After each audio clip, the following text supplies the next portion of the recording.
El día de hoy es de Biological Standard of Living in Urban Bolivia, de 1980 a 1990, Stagnation and Persistent Inequality.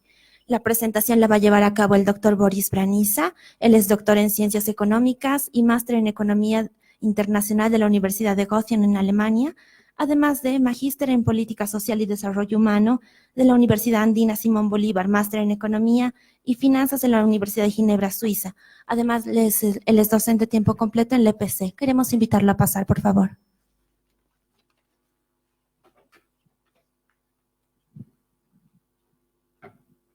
Hola, bueno, buenas noches a todos, gracias por venir y por su paciencia.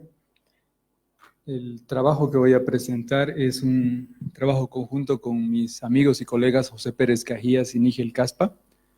Y básicamente lo que vamos a tratar de hacer es llevarlos a una mirada distinta al pasado y vamos a centrarnos en las décadas entre 1880 y 1920. Y primero quiero contarles por qué hacemos esto, ¿sí? ¿Cuál es la motivación de este trabajo?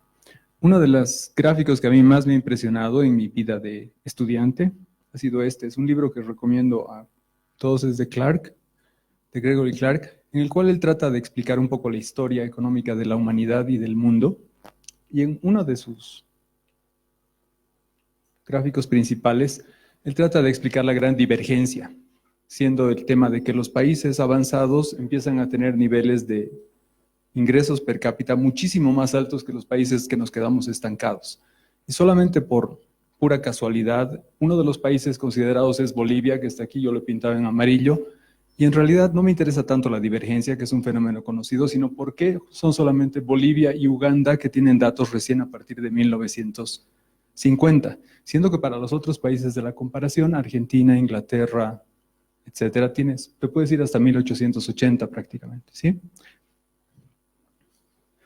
Y explorando esto un poco más a detalle, el otro trabajo que recomiendo mucho a todos, este señor Quijo, que es un profesor en Estados Unidos, tiene un proyecto muy grande en el cual está escribiendo la historia fiscal y monetaria de Latinoamérica.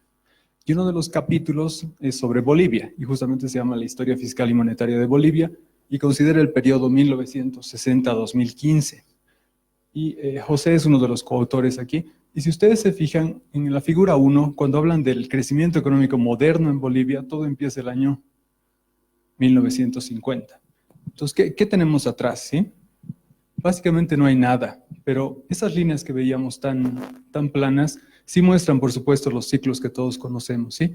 Y todos se imaginan qué es lo que viene después de este pico. Bueno, es una pregunta retórica. Algunos pensamos que vamos a tener una caída significativa con el ajuste, otra gente es un poquito más positiva, ¿sí? Entonces, José Pérez Cajías, en su tesis doctoral, trabajando con un profesor español, hizo justamente un trabajo súper interesante de tratar de ir un poco más atrás de 1950. Lo que hizo fue reconstruir en base a fuentes documentales, sobre todo presupuestos nacionales bolivianos. Y bajo ciertos supuestos logró estimar el PIB para Bolivia aproximadamente desde 1880 en adelante, e incluso se estimaron hacer una estimación para 1846. Siguiente. El gran problema de esta estimación es que para tener una idea del PIB per cápita, tú necesitas estimar por un lado el PIB y por otra la población. Y ninguna de las dos estimaciones es sencilla y las dos están sujetas a errores relativamente complicados. Y no tenemos muy buena idea de cuál era la población boliviana antes de 1900. Por otra parte, incluso si tuviéramos datos del PIB per cápita, como ustedes saben, el PIB per cápita no es una medida perfecta. Y lo que nos interesa en el fondo es saber cómo ha estado el bienestar de los bolivianos en esa época. Entonces aquí, si pensamos que el PIB per cápita era tantos, bueno, también es importante saber cuál era el nivel de desigualdad, ¿sí? Porque si tenemos una sociedad más desigual, el bienestar en general va a ser menor. Y yendo un poco más allá, si nos vamos al enfoque de las capacidades que plantea, por ejemplo, Amartya Sen, lo importante son los funcionamientos de las personas. ¿Qué puedes hacer? ¿Qué libertades tienes? Etcétera, ¿sí? Ahora, quiero advertirles que el periodo que vamos a considerar en este estudio va básicamente de 1880 hasta 1950. Este es un periodo cargado políticamente, ¿sí? En especial a partir de 1900 tienes lo que se llama el periodo liberal en Bolivia, que va de 1900 a 1932. Y todos los que estudian este periodo vienen cargados de, entre comillas, ideología, ¿sí? Entonces, todos los que se acercan a esto, si son liberales, tratan de venderte lo maravilloso que ha sido esto y lo mal que nos ha ido en el periodo posterior, que es un periodo de mucho más intervencionismo del Estado, ¿sí? Entonces, aquí nosotros lo que tratamos es de acercarnos a las cosas de manera muy neutra, ¿sí? Esta señora, Margaret Macmillan, es profesora de historia en Oxford. Y ella tiene un libro muy divertido que se llama Los usos y abusos de la historia, que también se los recomiendo. Y me voy a permitir citar, ella dice, podemos aprender de la historia, pero también podemos engañarnos a nosotros mismos cuando tomamos selectivamente evidencia del pasado para justificar lo que ya creemos, ¿sí? Y es uno de los errores que podemos tener aquí. ¿Alguien reconoce este vehículo? Horacio. Es un DeLorean y es un clásico, ¿sí? Si pasamos una más, básicamente es parte de una trilogía que es Back to the Future, ¿sí? Es una máquina del tiempo. Es una película clásica de ciencia ficción que no puedo dejar de recomendarles, muy divertida. Y voy a hacer otra cita, ¿sí? Este señor Nachman Ben Yehuda es un historiador que a la vez es sociólogo. Y este señor tiene un peso interesante porque él se acerca al pasado de Israel. Él es profesor en la Universidad Hebrea de Israel y se va a reconsiderar ciertos capítulos históricos que en algún momento han sido atacados por historiadores que eran sionistas. Entonces, que todo lo que buscaban era enaltecer al Estado de Israel y justificar ciertas conquistas que habían hecho. Y él se trata de acercar a esto de manera un poco más neutra. Y obviamente tiene grandes detractores, ¿sí? Pero ¿qué es lo que nos dice? La investigación en historia es un tema problemático. Teóricamente, la mejor herramienta sería una máquina del tiempo, pero obviamente no existe y según la física nunca va a existir, ¿sí? Entonces, en esta situación, lo que queremos hacer es atacar al pasado y esto se puede volver un doloroso dilema. Entonces, ¿qué es lo que les quiero sugerir yo? Y es lo que nosotros hacemos en este paper, un viaje al pasado. Entonces, ¿qué es lo que tenemos que lograr? Tratar de tener algún indicador sobre bienestar que nos refleje cómo ha evolucionado esto en el pasado. Y lo que nosotros sugerimos aquí es utilizar la estatura promedio de la población como un indicador de bienestar. ¿Y por qué me siento cómodo yo con este tema? Porque personas mucho más inteligentes que yo se dieron cuenta que la estatura era un indicador interesante, ¿sí? No sé si lo reconocen este señor, pero Malthus, cuando pensaba sobre la población y nos llevaba a estas teorías de efectos malthusianos y demás, ya se daba cuenta de que había gente, en especial en el campo, que por temas de falta de alimentación como que no se desarrollaban tanto como podrían, ¿sí? Otra persona aún más inteligente, según yo, Karl Marx, también en Das Kapital pensaba sobre este tema. Y él no necesitaba tener datos sobre estaturas promedio, sino que lo que nos decía es, en el caso del hombre, su talla disminuye cuando el desarrollo se ve perjudicado a causa de condiciones físicas o sociales. Y este señor, cuando miraba hacia atrás y veía la Revolución Francesa, lo que nos decía es que antes de la Revolución, la talla mínima para los soldados era 165 centímetros.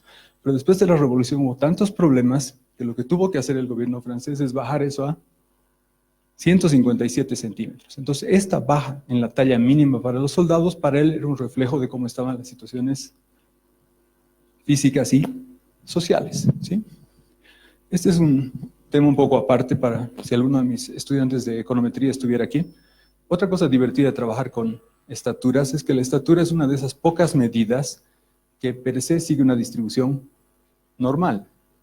Y por lo tanto, cuando hagas test estadísticos o cuando hagas econometría, ni siquiera tienes que no tienes que apelar al teorema central del límite, ¿sí? Porque como saben, la media de una variable aleatoria que sigue una normal también sigue una normal, independiente del tamaño de la muestra, lo cual es muy, muy práctico para temas.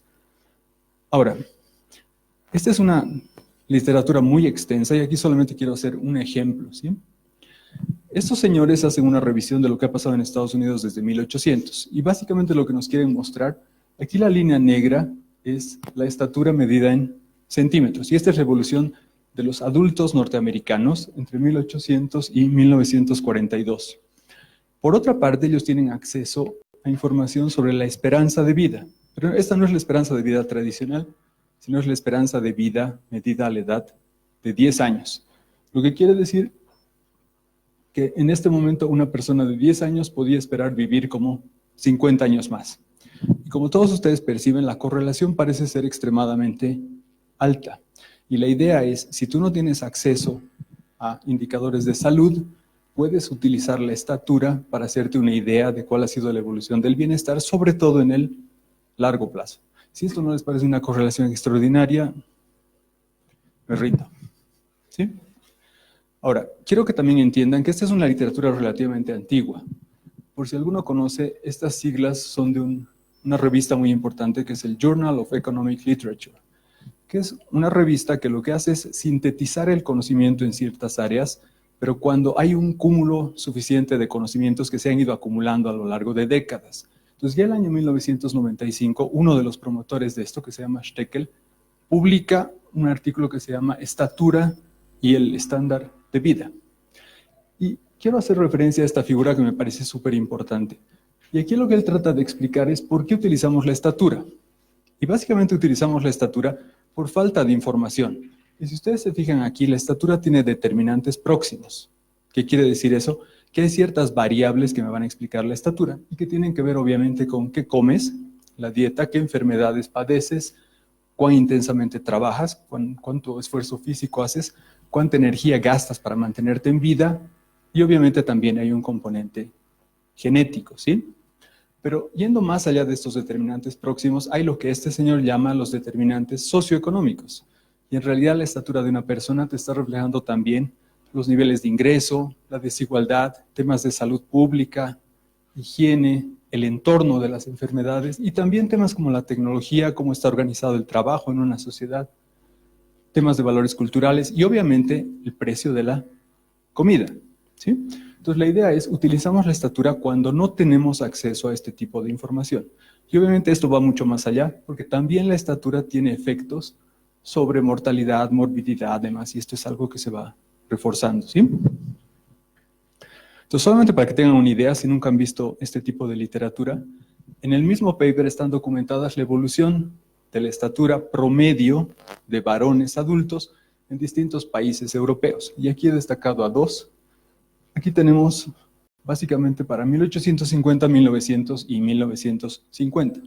Lo que pueden ver ustedes es que el francés promedio en 1850 medía 167 centímetros, ¿sí? Y si ven la evolución en el tiempo, ha habido una pequeña caída en 1900, que solo medía 165, pero para 1950 la estatura promedio había subido a 170. Es para que se hagan una idea del salto que puedes dar en 50 años, ¿sí? Aquí estamos hablando de 5 centímetros.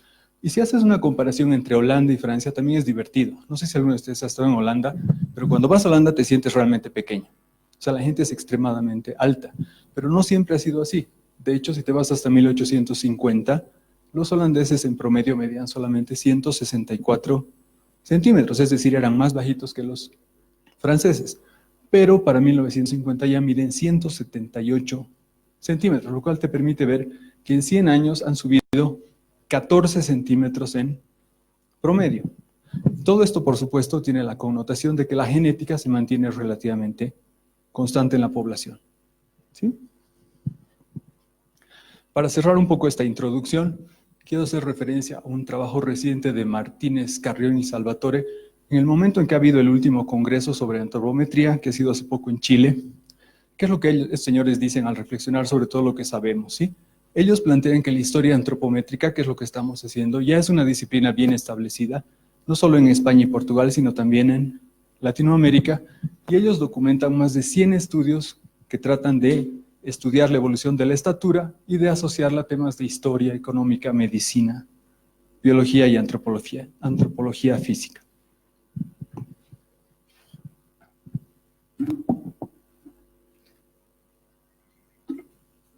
Pero si ustedes empiezan a escarbar, se van a dar cuenta que la mayor parte de los estudios son para Colombia, México, Brasil, etc.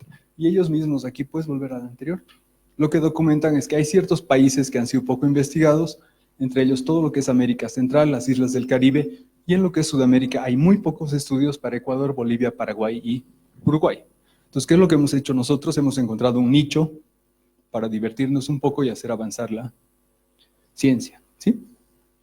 Entonces, antes de lo que nosotros hacemos, ¿qué información teníamos sobre el tema? Y básicamente hemos encontrado dos documentos importantes. El primero se refiere a este señor se llama Joseph Lore, y este hombre ha tratado de hacer ciertas estimaciones en base a información histórica. Y si tú vas escarbando un poco las fuentes originales, él va, no sé si han oído hablar de Alcide d'Orbigny, son esos naturalistas europeos que venían a medir cosas, como Humboldt, ¿no? Y básicamente, él lo que tiene es algunas estimaciones que van hasta 1830.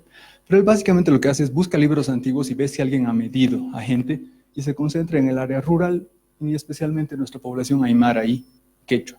Y algunas de estas mediciones son de 10 personas, otras son de un individuo, entonces tienen unas ciertas limitaciones, llamémoslo así, técnicas, pero no dejan de tener un mensaje relativamente fuerte. Si ustedes imaginan que hay cierta variación aleatoria, lo que ven y él plantea es que en el área rural ha habido un estancamiento y los aymaras y quechuas miden desde hace 100 años aproximadamente 160 centímetros, ¿sí? El otro trabajo grande que hay, que ha sido publicado en el 2016, es un mega estudio. No sé si han visto esos estudios que aparecen últimamente en Nature o en Science, que tienen 300 autores. Este es uno de ellos. Y básicamente lo que trata de hacer es, con un modelo bayesiano jerárquico, trata de utilizar toda la información disponible para todos los países y todos los periodos, y trata de modelar cómo ha evolucionado la estatura para hombres y mujeres en 200 países para 100 años.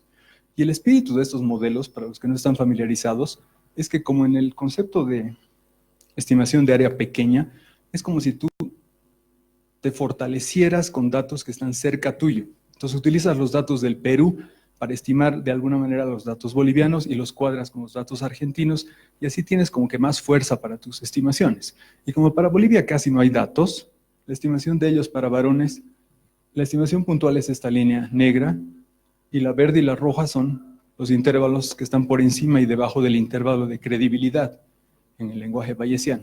¿Y qué es lo que les llama la atención?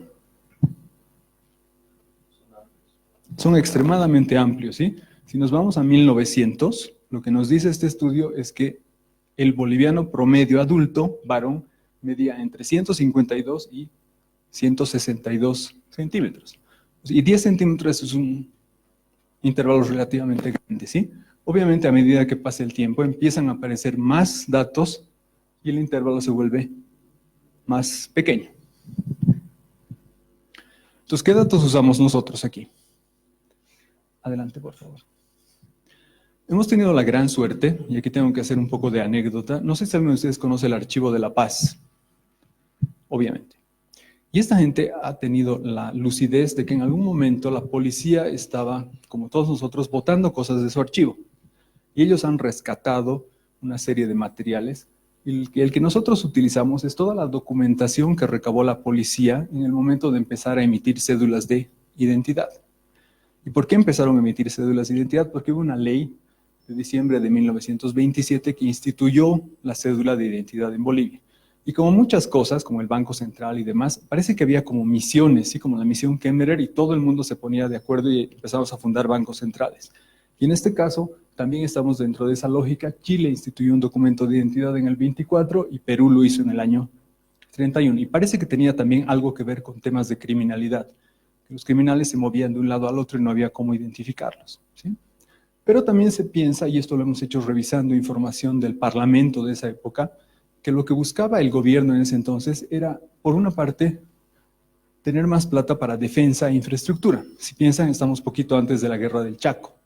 Entonces, esto básicamente costaba 5 bolivianos, lo cual era, y había una tabla, ¿no? O sea, depende de quién eras tú y cuánto te cobraban. Pero básicamente era para generar impuestos, pero a la vez era una forma de instituir la nacionalidad y que tú puedas funcionar como ciudadano. Entonces, esta era una herramienta para que tú puedas interrelacionarte con el Estado. Entonces, si tú querías venderle algo al Estado, trabajar para el Estado, tenías que tener tu cédula de identidad, ¿sí? La muestra original que nosotros tenemos era de aproximadamente 7,000 fichas.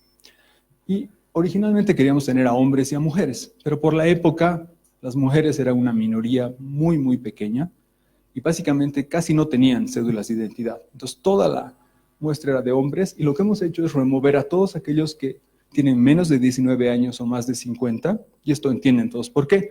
Hasta los 19 no has terminado de crecer, y según la literatura, a partir de los 50 empiezas a perder un poco de estatura, por lo tanto no tiene sentido tener a gente mayor.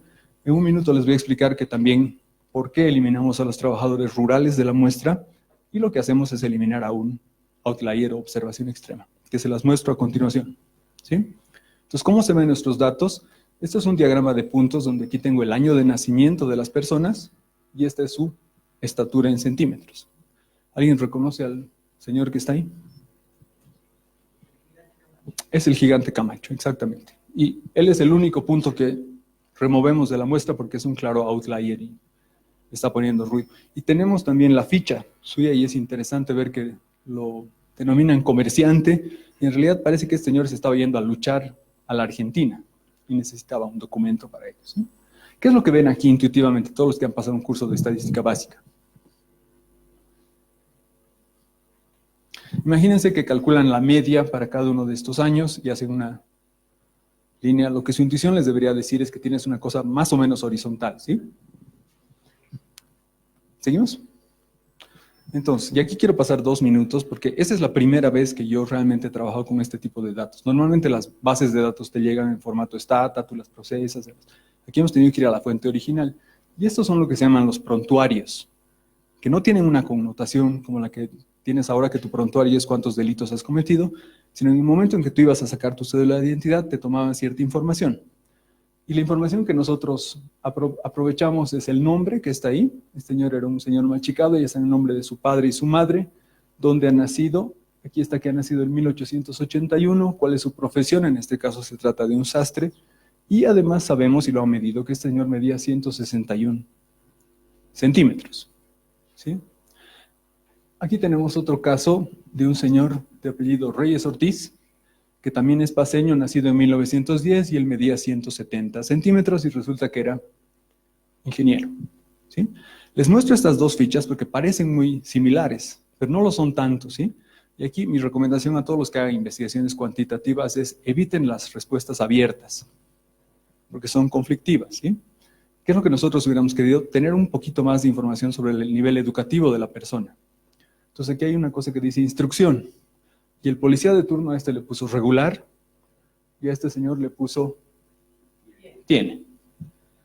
Y de estos tenemos cientos de distintas palabras que es difícil clasificar porque tenemos variación a nivel de la persona que ficha y del periodo en que se está considerando, ¿sí? Otro tema interesante es este de aspecto social en la vida ordinaria, que es algo cuasi racista, pienso yo, porque aquí le dicen que esta persona parece buena y en otros tenemos algo así como indígena, cholo, persona normal, cosas de lo más extrañas. Y de hecho hay un estudio que ha hecho alguien en la UMSA para demostrar, porque para muchos de estos hay fotos, que hay una interpretación muy cultural de la persona, ¿sí? Depende de cómo está vestido, porque si tú le hicieras un escaneo solamente de nariz, boca y ojos, es difícil que tú digas si es de un tipo u otro. En otras palabras, hay mucha información que no hemos podido utilizar porque está clasificada de manera poco ordenada, ¿sí?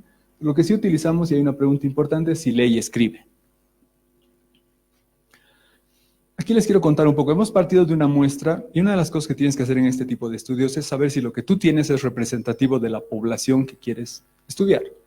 Como sabes, en cualquier curso de estadística básica, lo que te interesa nunca es la muestra, lo que te interesa es la población. Entonces aquí, básicamente, partimos de información del censo de 1900 para la ciudad de La Paz. Y lo que vemos es que la proporción de gente que trabajaba en labores rurales es bastante más alta que la de nuestra muestra, ¿sí?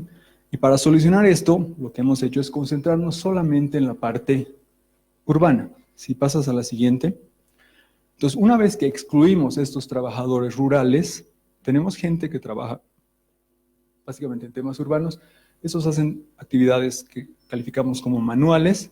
Esos son trabajadores no manuales no calificados y esos son trabajadores no manuales calificados. En otras palabras, aquí estaría nuestro ingeniero y el sastre estaría por aquí, ¿sí? Entonces tenemos una tabla y clasificamos a todos de acuerdo a la profesión que está declarada. Y esto también es divertido porque llegas y hemos encontrado un velero, ¿sí? Entonces en ese entonces había gente que hacía velas. Y empiezas a ver un poco español antiguo también, ¿sí? O sea, hay profesiones que han desaparecido y es difícil de clasificar actualmente. Pero una vez haciendo ese ajuste, creemos que estamos relativamente cerca. Si ustedes ven estos porcentajes, no están demasiado lejos de lo que era La Paz según el censo de 1900. ¿Sí? Aquí tengo unas estadísticas descriptivas en las cuales les estoy poniendo la variable clave es la estatura. Y aquí lo que tenemos son, estos son los nacidos en la década de 1880. Entonces ahí entran todos aquellos que han nacido entre 1880 y 1889. Estos son los que han nacido entre 1890 y 1899 y así sucesivamente. Y aquí hay que hacer un minuto de pausa para entender que lo que estamos midiendo son las estaturas de personas que han terminado de crecer, pero el que ha nacido en 1900 termina de crecer en 1918. Entonces, si pensamos que estos en promedio han nacido en 1905, entonces lo que estamos reflejando con su estatura es cómo estaba la sociedad en todo el periodo en el que crecen. Entonces, no hay que pensar que esto se refiere al año de nacimiento, sino que hay que tener como esto movido en el tiempo unos años, ¿sí? ¿Y qué es lo que ven aquí? Básicamente que no hay cambios en la estatura promedio para las distintas décadas, como vamos a probar luego. Luego tenemos una serie de variables dicotómicas o dummies para indígenas, no indígenas, alfabetos e analfabetos, y aquí tenemos a las 3 categorías. ¿Qué es lo que les llama la atención?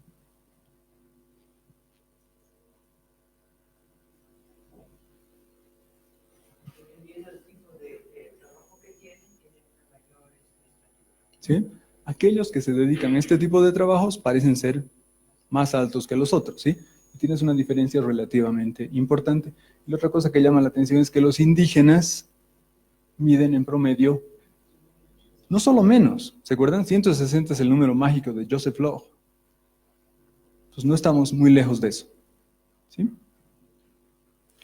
Entonces, ¿cuál ha sido la evolución de la estatura en Bolivia? Y acuérdense, estos no son años, son las décadas de nacimiento. Si ploteamos esto en el tiempo, ¿qué es lo que vemos? Aquí tenemos las estimaciones puntuales unidas con una línea y tenemos los intervalos de confianza al 95%. Y lo que se observa, obviamente, es que a medida que tenemos más datos, el intervalo de confianza se reduce, pero de todas maneras, puedes pasar a la siguiente. ¿Por qué hablamos de estancamiento?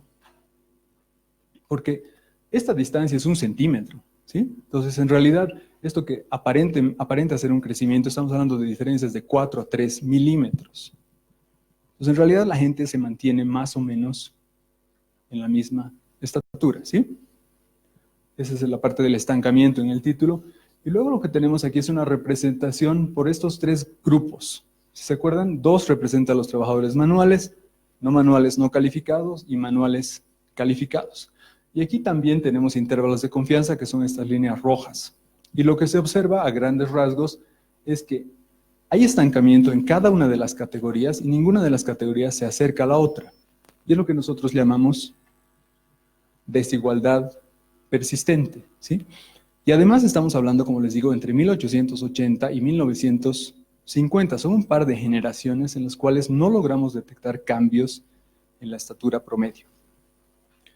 La siguiente, por favor. Luego, obviamente, hacemos un ejercicio de una pequeña regresión y aquí lo que hacemos es tratar de explicar la estatura de las personas con ciertas variables agrupadas en... Aquí estamos viendo el tema de la evolución en el tiempo. Ninguna de estas resulta ser distinta de 0. O sea, no hay evidencia de que la gente esté creciendo. En cambio, sí hay evidencia fuerte de que si eres indígena, mides casi 2 centímetros menos que los no indígenas. Si eres alfabeto, mides como 2 centímetros más que los analfabetos. Por supuesto, la interpretación aquí es tomando en cuenta todo el resto de las variables medidas en su media, ¿sí? Y aquí es lo que nos parece más fuerte, a comparación de los trabajadores manuales, los trabajadores no manuales calificados son casi 4 centímetros más altos, y estos otros básicamente 2 centímetros, ¿sí? Y obviamente esto, aparte de una regresión simple con errores robustos, lo hacemos también con regresión a la mediana, para ver si seguimos teniendo outliers y hacemos un par de ejercicios econométricos un poquito más sofisticados, pero todo se mantiene igual. Entonces, estas son nuestras estimaciones, la línea negra, y aquí tenemos este intervalo creíble. ¿Se acuerdan que hacían nuestros amigos bayesianos? Y obviamente estamos contentos porque estamos dentro. Sería extraño que no estuviéramos dentro, pero estamos bastante por arriba desde el comienzo, ¿sí? Ahora, la historia nuestra es una historia de estancamiento, mientras que lo que te sugiere este gráfico es algo de mejora. A pesar de que siendo tan grande este intervalo, no puedes decir si realmente están subiendo o no. Estas son las estimaciones de Lowe para 1900 de los aymaras y quechuas. Y aquí hemos incorporado algo que hemos encontrado bastante tarde, que son datos de los chimanes, ¿sí? Y ellos básicamente también tienen un proceso de estancamiento, diría yo. ¿Cómo planteamos esto en el contexto internacional? Y haciendo la salvedad de que lo nuestro se aplica a no solo a la Bolivia urbana, sino básicamente la ciudad de La Paz. Y aquí tenemos estimaciones que encontramos en la literatura para otros países latinoamericanos. Entonces, el estancamiento no parece tan raro si tú ves lo que le ha pasado a México en la misma época, ¿sí? Y esta caída tan pronunciada tiene una explicación que tiene nombre y apellido. Se da entre 1910 y 1920, que es la Revolución Mexicana. Entonces, cuando tú entras en ese estado de, no sé, caos natural, lo que la gente paga es con 2 centímetros o casi 3 de estatura en promedio, ¿sí? Otro caso interesante que está muy bien documentado en la literatura, porque ellos trabajan no con miles, sino con millones de datos, es el caso colombiano. En el caso colombiano, a partir de 1900, hay sistemáticamente un aumento en la estatura de las personas, ¿sí? Esta línea, y de hecho el paper más famoso se llama El Milagro Tropical, ¿sí? Solo para contarles que hay cambios grandes, ¿sí? Obviamente los argentinos son bastante más altos que nosotros, ya lo sabíamos, pero también en este periodo no tienen cambios significativos, ¿sí? Entonces, un poco la pregunta aquí es, nosotros pensamos que hemos documentado algo que quizás no es válido para toda Bolivia, pero sí es válido para la ciudad de La Paz y para las personas, en este caso hombres, que tenían ocupaciones urbanas, ¿sí? Entonces, ¿qué es lo que ha podido pasar? Y no sé si se acuerdan del gráfico original, pero este periodo en especial desde 1900 registra un crecimiento importante del PIB per cápita. Y si vemos la literatura, tenemos más exportaciones, tenemos a los liberales que están impulsando todo, y además tenemos a los ferrocarriles que llegan desde finales de 1800, lo que te hace pensar que tenemos más acceso a comida que venga del exterior. Y una cosa que nunca se tienen que olvidar es que lo que nosotros exportábamos eran minerales, pero el tren tiene que volver a las alturas, tiene que volver sí o sí. Entonces normalmente viene cargado de comida. Entonces lo que tú pensarías es que en realidad eres menos sujeto a variaciones climáticas y además estás más integrado con otro tipo de mercados, ¿sí? No hemos encontrado precios para la ciudad de La Paz, pero con el trabajo de esta señora Enríquez tenemos acceso a la evolución de los precios en la ciudad de Cochabamba. Entonces lo que tú podrías pensar es, había más ingresos per cápita, pero quizás, en especial las personas con menos ingresos, estaban enfrentando precios más altos. Esto está medido en índices, el valor 100 corresponde a 1880, y lo que se ve es que a partir de 1900 al menos, sí hay un incremento importante en los precios. Aquí estamos hablando de cordero, papas, maíz y trigo, ¿sí? Y esa es una cosa maravillosa que ha hecho esta señora, porque ha logrado encontrar en un hospital los registros de las monjitas que básicamente preparaban comida e iban comprando la comida y anotaban cuánto les costaba cada día. Y eso, esa señora lo ha logrado digitalizar. Entonces tenemos acceso a precios en la ciudad de Cochabamba entre 1880 y 1924. Y según yo no hay nada comparable para Bolivia, ¿sí? Entonces una de las explicaciones de por qué la gente no crece puede ser porque si bien había más ingresos, los precios de la comida eran más alta. Y esta señora también ha logrado reconstruir una serie sobre salarios reales para servidores públicos en Cochabamba. Entonces piensen reales y está corregido por inflación. Y aquí lo que vemos es la evolución para los de la menor categoría, que en 1882 ganaban 6,9 bolivianos y al final solamente ganaban 9,6. Y para ver un poco el tema de la desigualdad, los servidores públicos mejor pagados pasan de 666 a 1180. Entonces aquí un poco el espíritu es, si los precios de los alimentos suben, obviamente le pegan mucho más al que tiene menos ingresos, ¿sí? Y un tema final que no deja de ser importante es nuestra inversión en salud pública, porque también hemos documentado que en La Paz, una vez que somos la sede del Poder Ejecutivo y Legislativo, tenemos también todo el boom de la nueva minería. Entonces hay grandes inversiones y hay mucha gente que se viene a vivir a La Paz. Entonces tenemos un tema de alcantarillado, hay muchas mejoras públicas que nosotros anticipamos que se iban a ver reflejadas en la estatura promedio, cosa que no es así.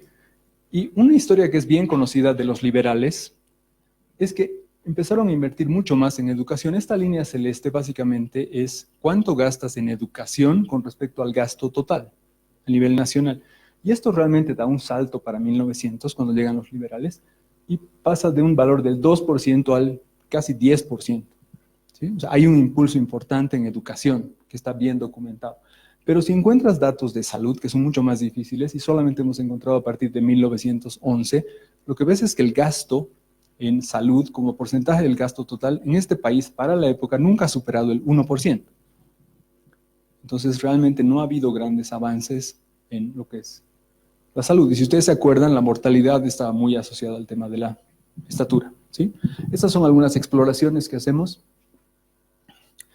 Y finalmente lo que hacemos es tratar de discutir algunas cosas, ¿sí? Entonces, ¿qué es lo que estamos tratando de reflejar? Estamos conscientes de que no podemos decir que estemos reflejando la estatura promedio para todos los bolivianos. Claramente no estamos considerando el área rural, estamos solamente en el área urbana. Y obviamente tampoco pensamos que podamos extrapolar estos resultados a otras ciudades, porque puede haber diferencias regionales que han sido documentadas en otros países. Pero nos parece que esto es especialmente interesante porque La Paz, en el periodo que consideramos, ha sido la ciudad más dinámica del país. Es la que más crecimiento ha tenido. Y obviamente no les puedo dar datos de crecimiento porque si no hay PIB a nivel nacional, tampoco va a haber PIB a nivel departamental ni de la ciudad. Pero acordémonos de Malthus. Lo que tenemos es que la población en La Paz crece de 43.000 en 1846 a 53.000 en 1900. Puede parecer no tan impresionante, pero está creciendo el 25%. Y para el dato de 1950 ya somos 267.000. Entonces tenemos una ciudad que está creciendo, que está atrayendo gente. Y si comparamos la tasa de crecimiento promedio en la primera mitad del siglo pasado, en Bolivia crecíamos al menos del 1%, pero en la ciudad de La Paz el crecimiento es del orden del 3% anual. Entonces tenemos una ciudad que realmente está moviendo, y acuérdense, aquí está la sede de gobierno, está todo el gasto público, etcétera, ¿sí? ¿A qué va esto? Y ahora paso al nivel de conjeturas, que ya no está en el paper. Yo pienso que el hecho de que haya habido estancamiento y desigualdad persistente en todo este periodo tan largo, en parte explica la revolución de 1952 y también el hecho de que la gente demande más del sector público, ¿sí? Si se imaginan, estas son las personas que están en La Paz, están en trabajos urbanos y no ven mejoras relativas. Entonces, ¿cómo están los del sector rural? ¿Cómo están aquellos en ciudades menos dinámicas? Es obviamente una especulación. En algunos lugares como el Perú, se ha establecido que en ciertas épocas, por el contrabando en el área rural, han mejorado sus condiciones de vida relativas, cuando en Lima no mejoraban, ¿sí? Entonces, no quiero extrapolar demasiado. Pero lo que les quiero decir es que lo dramático es que si podías esperar que haya habido mejoras en el bienestar vía la estatura, en uno de los pocos lugares donde podías esperar algo es en La Paz, en especial a partir de 1900. Y lo que muestran nuestros datos es que esto no ha ocurrido. Entonces, les agradezco a todos por su atención y cierro nada más. Primero, ¿el comentarista o preguntas? ¿Sí?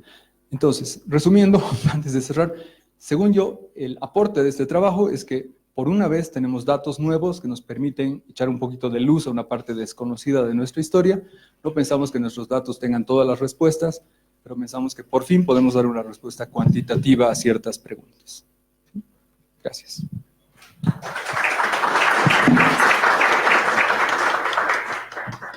Muchas gracias. Queremos agradecer la presentación y también invitar a los comentarios de Guillermo Guzmán Prudencio. Él es economista de la Universidad Católica y doctor en Estado de Derecho y Buen Gobierno por la Universidad de Salamanca, máster en Análisis Económico del Derecho y las Políticas Públicas. Actualmente desempeña el cargo de responsable de investigaciones socioeconómicas en el Centro de Investigaciones Sociales. Queremos invitarla a pasar.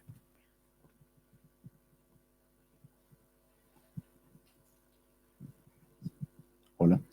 Bueno, Boris, muchísimas gracias por tu presentación y por esta invitación para que haga un par de comentarios. El estudio nos abre muchísimas puertas a nuevas líneas de investigación. Lo primero que se encuentra cuando se exploran, digamos, fuentes de información alternativas es más bien cierta reticencia a su uso, que es una cosa que me parece llamativa, ¿no?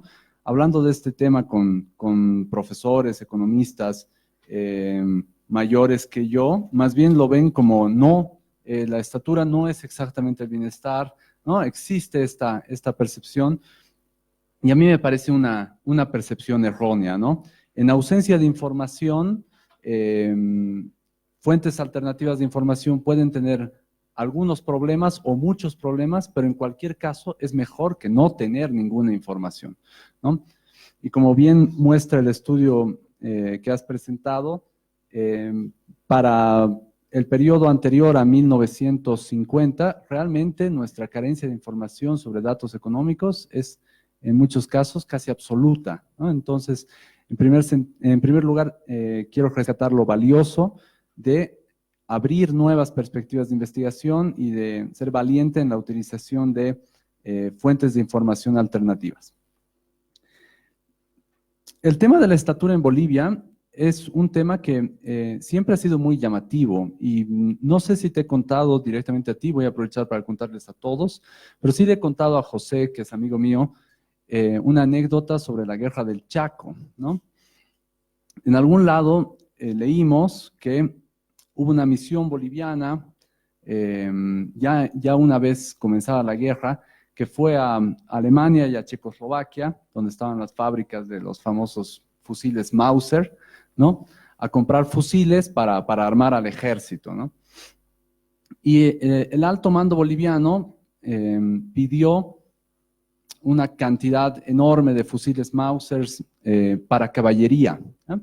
El fusil Mauser es un fusil muy grande y el de caballería es una versión mucho más chiquita porque se lo tiene que llevar con una sola mano sobre el caballo, ¿no? Y los alemanes o los checoslovacos, ya no recuerdo, estaban súper impresionados de que habíamos pedido 20,000 fusiles de caballería para nuestro ejército, ¿no? Y decían, uy, estos bolivianos los van a reventar, los paraguayos tienen 20,000 caballos, ¿no? Va a ser un desastre para los paraguayos la guerra. Y la realidad era que los fusiles Mauser estándar del ejército alemán eran muy grandes para nuestros soldados y nosotros usábamos fusiles más chiquitos porque en realidad teníamos soldaditos, gente más pequeña, ¿sí, no? Y es muy llamativo. Entonces nosotros no queríamos decir que esa era la razón y decíamos, sí, es para caballería, es para caballería. Y compramos una cantidad ingente de esos fusiles más chiquitos, ¿no? Entonces es muy llamativo de esta realidad y de este estancamiento que el estudio de Boris nos muestra. Aunque a mí me encanta utilizar medidas antropométricas para ver temas de bienestar o temas de desigualdad, creo que también pueden generar algunos problemas, ¿no? Y mi comentario va un poco intentando advertirte de por dónde pueden ir estos problemas. Uno de los estudiosos, digamos, más grandes de estos temas antropométricos es el profesor Deaton, ¿no? Premio Nobel de Economía de 2015. Y el profesor Deaton encuentra que, obviamente, como ya lo ha explicado muy bien Boris, privaciones o restricciones severas en la niñez y también en la adolescencia, esto también es importante señalarlo, o sea, los 3 primeros años de un ser humano y luego alrededor de los 12 y 15 años son como etapas claves del crecimiento. Entonces, si hay privaciones en esos 2 periodos, es probable que no alcances tu potencial genético, ¿no? Todos tenemos un potencial genético que se puede mejorar o se puede empeorar, ¿no? Pero si tienes privaciones, de paso, no llegas a lo que podrías llegar. Entonces, el profesor Deaton encuentra que sí, efectivamente, hay esta relación entre ser pequeño y haber sufrido privaciones severas. Pero encuentra también que hay la misma relación no solo en el desarrollo corporal, sino también en el desarrollo cognitivo, que al fin y al cabo es otro desarrollo corporal más, ¿no? Si no has sido bien alimentado en estos primeros años, tu potencial cognitivo, ¿no? Pues se va a ver limitado, ¿no? No sé si han escuchado, hasta hace muy poco sigue habiendo, no sé, había comentarios bastante también racistas, ¿no? No has comido carne de chiquito, ¿no? Y cosas por el estilo, cuando te querías referir a una persona que es tonta o actúa como tonto, digamos, ¿no? Pero en el fondo, estos comentarios que pueden sonar tan duros, sí llevaban un poco de verdad. Entonces, hay un estudio relativamente reciente que es de Case Casey Paxson en Estados Unidos y en Inglaterra, es del 2008.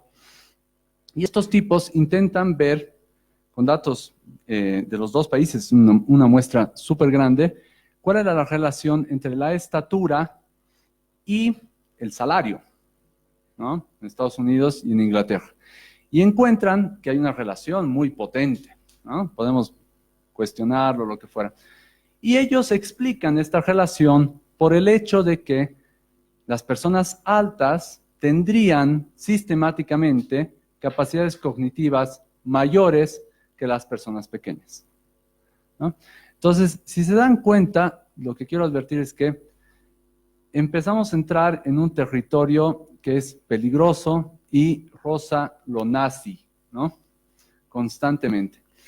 Entonces el profesor Deaton, asustado un poco por esto, dice, no es que las personas altas sean sistemáticamente más inteligentes que las personas bajitas, pero sí es cierto que las personas tontas, diremos, son sistemáticamente pequeñas. Entonces los pequeños tienen una sobrerepresentación de tontos, en síntesis, ¿no? Pero como ven, el camino por el cual uno empieza a transitar es un camino peligroso, ¿no? O sea, algunas de las conclusiones que podemos llegar a desarrollar siempre están ahí rozando lo políticamente correcto o no. ¿No? Ese era un poco el comentario en sentido, digamos, a los estudios antropométricos en general, ¿no? Y las relaciones que intentamos conseguir los economistas. Sobre los datos concretos del paper, ¿no? Es cierto, digamos, o bueno, para mí tiene mucho sentido que entre 1880 y 1920 no encontremos cambios estructurales, digamos, grandes o cambios estructurales sin más en la estatura de las personas, ¿no? Porque si vemos también series, justamente la que ha construido el José, ¿no? El primer cambio estructural está en 1929. Entonces, los primeros que estarían expuestos a algo así muy, muy severo serían los nacidos en 1920, que tal vez en su adolescencia han sufrido un periodo de privación que el resto no, ¿no? Entonces, tal vez si estudiamos datos un poco más actuales y pasamos la crisis del 29, tal vez encontremos algo y seguramente va a ser una caída de paso de la talla, ¿no? O un estancamiento en el crecimiento o algo por ahí, ¿no?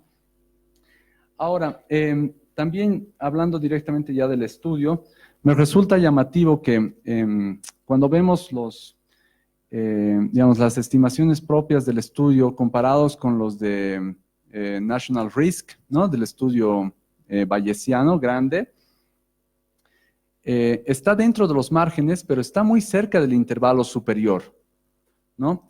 Entonces, uno podría pensar, por un lado, de que esto tiene sentido, sí, porque estás hablando de La Paz, ¿no?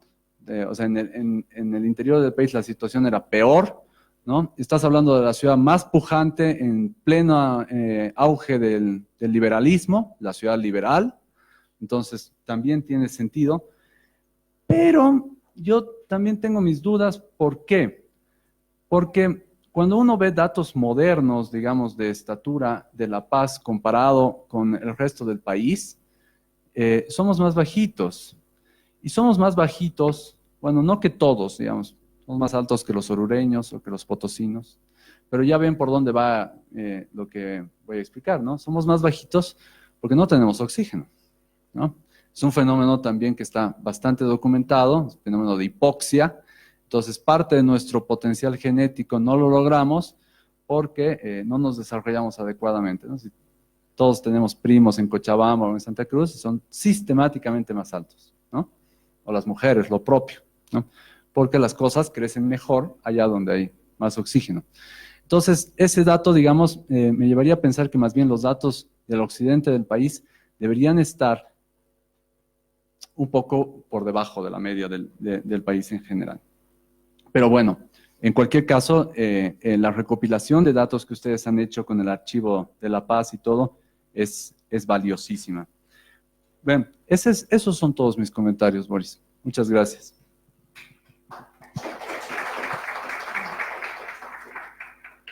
Muchísimas gracias. ¿Quiere el expositor responder a los comentarios?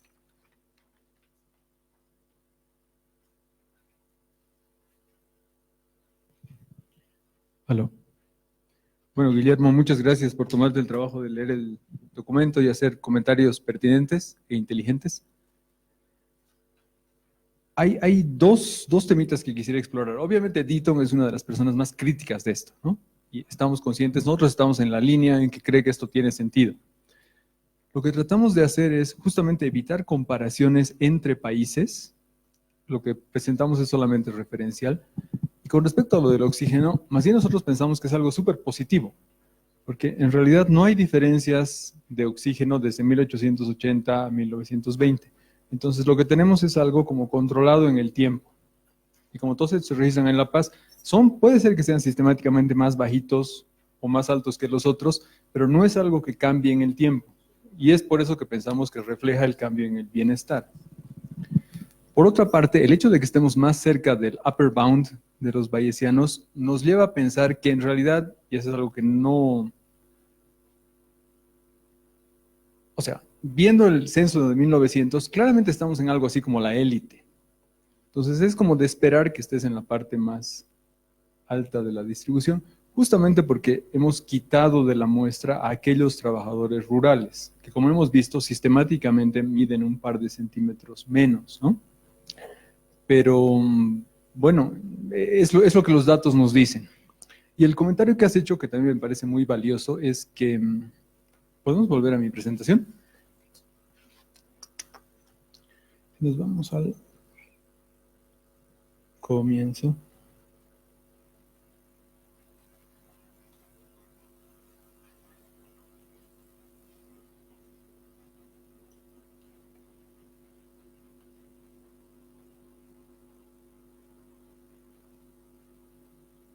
¿Sí? En realidad, a mí sí me ha sorprendido, porque de acuerdo a los datos de José y colegas, sí ves un crecimiento relativamente constante justamente hasta la crisis del 29. Entonces, esto es algo que nuestros datos nos reflejan. Nuestra línea es básicamente horizontal. Y el otro comentario que hemos oído en otras presentaciones y que me llama la atención es, bueno, ya lo sabíamos, pues es obvio. No, claro, si la carne de pollo se empezaba a comer aquí en los años tantos, ya. No que tú lo has dicho, pero lo hemos oído en varios lugares. Y un poco la respuesta a eso es, antes de tener datos eran conjeturas. Ahora lo hemos confirmado.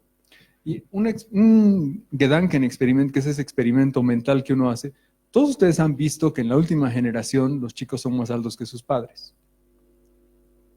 ¿Sí? O sea, es algo que vemos en el día a día. Bueno, mi hijo tiene 14 años y es más alto que yo. Tampoco es que yo sea muy alto, pero yo veo la mayor parte de mis amigos son más altos que sus padres, digamos. Entonces, el efecto finalmente, y esto no lo hemos documentado con datos, sino es solamente una evidencia anecdótica, según José y yo, después de muchas charlas y varios cafés y otras bebidas, se da en 1880, ¿sí? A partir de 1880, tú tienes que sistemáticamente la población boliviana empieza a acercarse más a lo que tú bien llamabas su potencial genético máximo, ¿sí?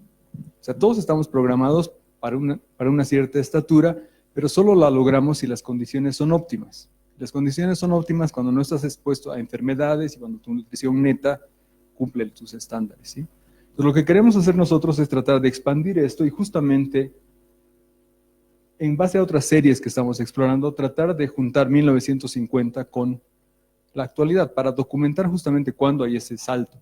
Y nuestra especulación actual es que se da en la década de 1980. ¿Cuándo has nacido, Horacio? Entonces, tú eres un representante. Bueno. Y ese es otro tema. O sea, hay que pensar que aquí siempre estamos hablando de promedios. Cada persona va a ser más o menos alta de acuerdo a cierta variabilidad genética, que no olvidemos, está en una normal. Entonces, todos tienden a estar cerca del promedio. Son poquitos los que son realmente muy bajos o son como el gigante Camacho. Y el espíritu aquí es no pensar en la evolución de las personas, sino del promedio de gente nacida en una década. Y obviamente si tuviéramos más datos lo haríamos por año o por quinquenio, pero no nos da la cantidad de datos, ¿sí? Entonces, muchas gracias y... Muchas gracias. ¿Existe alguna consulta por parte del público?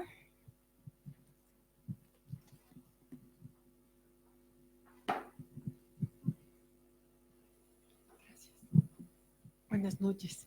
Me sorprende la existencia de información sobre población indígena, porque hay un vacío muy grande en el país.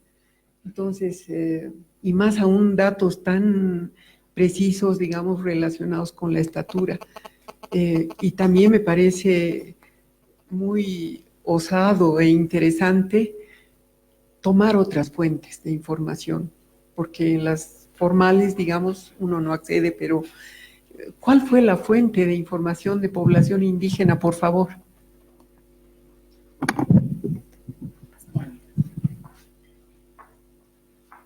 En realidad, nuestra primera aproximación era justamente tratar de ver si alguien lo calificaba como indígena, pero ahí vimos que había mucha variabilidad a nivel de las personas y en el tiempo. Entonces, lo que nosotros hemos hecho es, hemos construido en base a la literatura actual una serie de nombres, o sea, en realidad de apellidos claramente identificados como indígenas. Y hemos hecho una clasificación en la cual le asignamos un valor de 1 si su apellido paterno o materno está en una lista, ¿sí? Y esa lista está en el paper. Entonces, el que primero se nos ocurre es Mamani, digamos, ¿no? Mamani, Huanca. Entonces, si es que uno de los apellidos consignados es indígena, lo clasificamos nosotros como indígena. Y tenemos una cierta creencia en que no lo estamos haciendo tan mal porque la estatura de los indígenas promedio en nuestra muestra, que son 900, es muy cercana a la estimación de este señor Joseph Loh para 1900. Pero la otra cosa que quiero notar con ustedes es que hemos tenido una pequeña beca para hacer esto y toda la hemos gastado en uno de nosotros, que es Nigel, que es el único historiador de corazón y que se ha pasado 2 meses en el archivo recibiendo cajas, sacando las cosas y digitalizándolas. Y esa es la parte que yo creo que es la contribución de esto, ¿sí? Una vez que esto se publique, ya lo hemos mandado en una revista, vamos a poner los datos a disposición de todo el público. Yo hubiera querido digitalizar todo, como les he mostrado, pero el archivo te cobra por cada digitalización y no teníamos los fondos para hacer 5,000. Entonces tenemos solamente una pequeña muestra y el resto de los datos han sido transcritos. Pero es una base de datos que está ahí para que lo utilicen todos y si pueden, encuentren cosas más interesantes que las que nosotros hemos encontrado.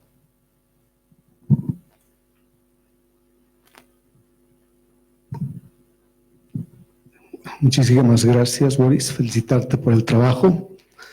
Tenía un par de consultas, quizás luego un comentario. La primera es sobre los datos que se acercan al upper bound que dices del bayesiano. También podría ser ocasionado porque si has recogido datos de cédula de identidad en 1800, vayan a saber, en las ciudades, incluso en La Paz, especialmente los indígenas o población migrante reciente, ni siquiera tenía esos accesos, ¿no?, a las cédulas de identidad. Entonces podía estar, digamos, teniendo un pequeño sesgo ahí en favor de los ciudadanos, digamos, que podían haber necesitado o en alguna medida requerido la cédula de identidad. Entonces puede ser también una explicación adicional, ¿no? Quizás una segunda parte podría ser el relacionado a la hipótesis de que las generaciones siempre crecen. Quizás no es así, no es tan lineal, ¿no? Ahí y se nota también, pueden ser ciclos, pueden ser cambios incluso en el metabolismo, hay uno a saber cuántas hipótesis habrán, pero si bien hay estudios de la Organización Mundial de la Salud y también de la OMS, que hay básicamente, si bien por ejemplo los coreanos y los japoneses crecen, también hay como rendimientos decrecientes y a veces caídas generacionales. Bueno, puede ser también una que no habría que considerar como lineal. Tercero, quizás, obviamente los datos de los registros son extremadamente importantes para el análisis histórico, son lo único que tenemos. El PIB es menos confiable que esto, porque obviamente el PIB es una estadística derivada, un conjunto de estadísticas que llenan un sistema y por lo tanto en esa época ni siquiera había una medición razonable de la renta nacional, más allá de los teóricos que pudieran haberla planteado. Entonces, y hasta hoy, si quieres, no estamos lejos de esas fichas que mostraste del Archivo Nacional. En cierta manera, Incluso el sistema de salud a veces ni siquiera transcribe los datos, por ejemplo, para los registros vitales y los hechos de muerte. De tal manera que en este país somos uno de los últimos que no sabemos en realidad causas de muerte hasta ahora y estamos manejados como 1800, digamos. ¿No? Entonces, a mí me parece fantástico la idea de acudir a los registros, más allá de los sesgos que tengan, nos dan indicios sorprendentes, ¿no? Sobre una hipótesis que estás llamando el estancamiento. Muchas gracias.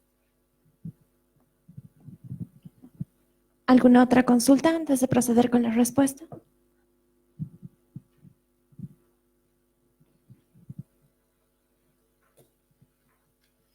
Gracias. Buenas noches. Primero, felicitar por el trabajo. Estaba súper interesante, me gustó hartísimo. Y obviamente contribuye a llenar un vacío en la literatura. Solamente una consultita. Tal vez le ha llamado la atención ver que en los registros históricos del salario real en realidad se ve una evolución, obviamente con desigualdad persistente, digamos, como es la hipótesis, pero se ve una evolución, cierta evolución, digamos, incluso por cada sector, que tal vez le llevo a explorar un poquito más. No sé si es que ha habido una mejora. Son también datos exclusivamente de Cochabamba, tengo entendido, pero tal vez puede ahondar en eso. Gracias. ¿Una consulta más?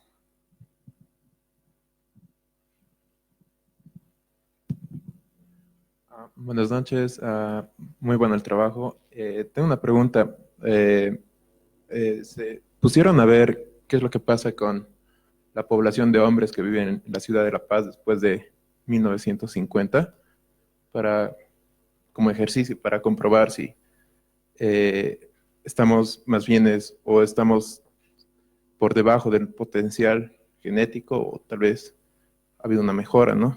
Para, no sé, ver o refutar algunas hipótesis, ¿no?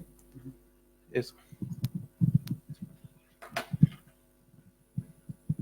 ¿Alguna otra consulta?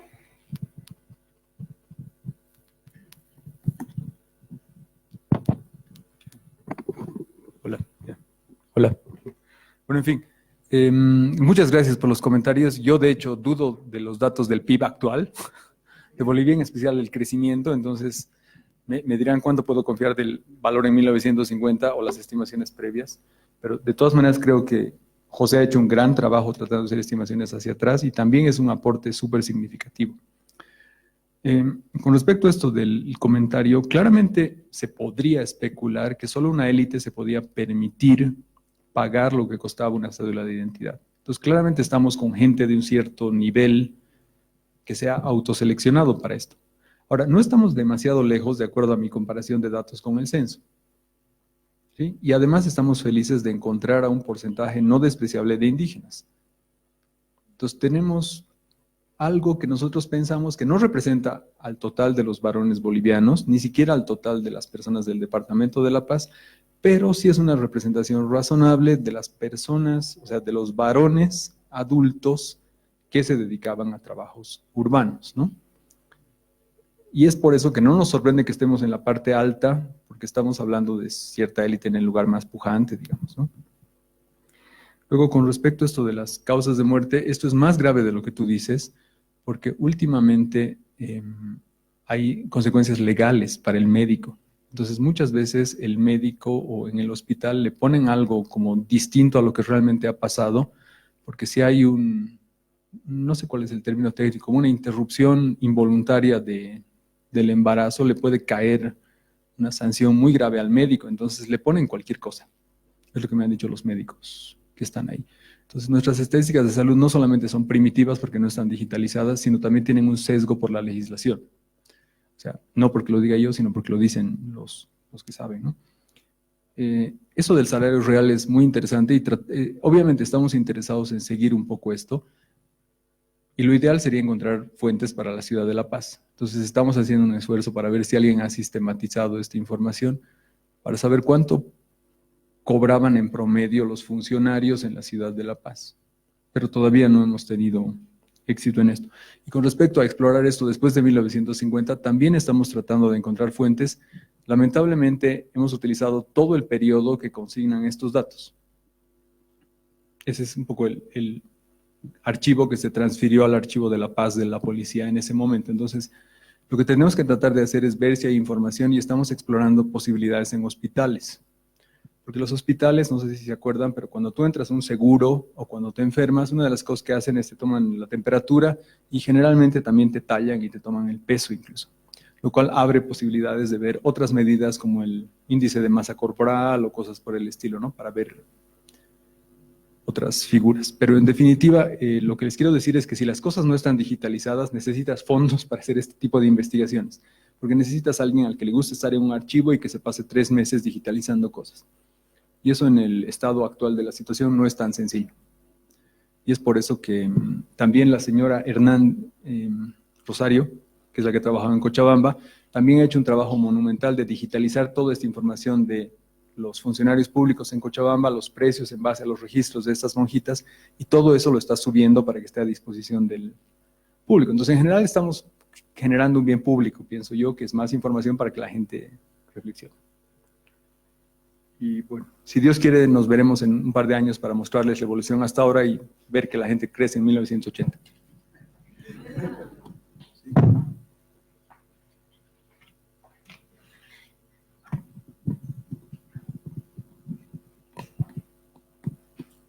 Muchas gracias. Queremos agradecer tanto al expositor como al comentarista y todas sus preguntas. Queremos invitar para las palabras de cierre, por favor, al director de la Fundación ARU, para que...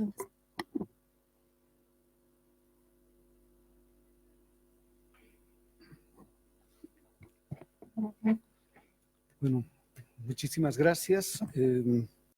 Gracias por su asistencia a todos. Gracias también por la exposición de Boris, por los comentarios de Guillermo.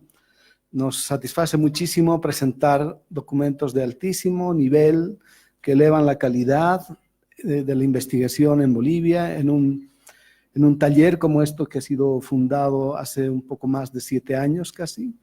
Y tenemos casi también unos 50 talleres que hemos venido desarrollando acá, tratando de mejorar cada vez la relevancia, la calidad de los datos, los métodos que se usan y sobre todo las implicaciones o el mejor conocimiento de diferentes temáticas que tenemos en el país y en países en desarrollo. Estamos cumpliendo entonces un fin de promover la investigación de tanta calidad y por eso mismo invitarles a todos ustedes a seguir, digamos, ¿no? Estas tremendas huellas que nos está dejando Boris, abriendo espacios para la investigación nueva, histórica, con datos nuevos, proponiendo métodos más robustos, más interesantes y también seguir por un camino de la investigación muy dura, sin tener miedo acá a recibir súper comentarios, a veces también que son muy duros, pero sirven para crecer y para tener investigaciones de mucha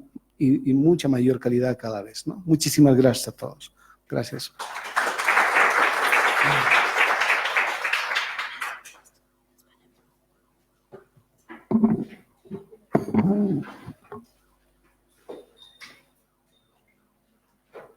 Bueno, para cerrar, a nombre del Instituto de Investigaciones Socioeconómicas de aquí de la Universidad Católica Boliviana, bueno, quisiera agradecerles también, no sé, pedirles disculpas porque no ha podido estar en esta oportunidad la directora, tenía un evento en Santa Cruz, pero bueno, en próximas oportunidades esperamos contar con su presencia y bueno, que sigan la discusión. Muchas gracias por venir. Muchas gracias y buenas noches. Invitarles a llenar, por favor, el formulario de evaluación que se encuentra en sus carpetas. Hasta el próximo día. Gracias.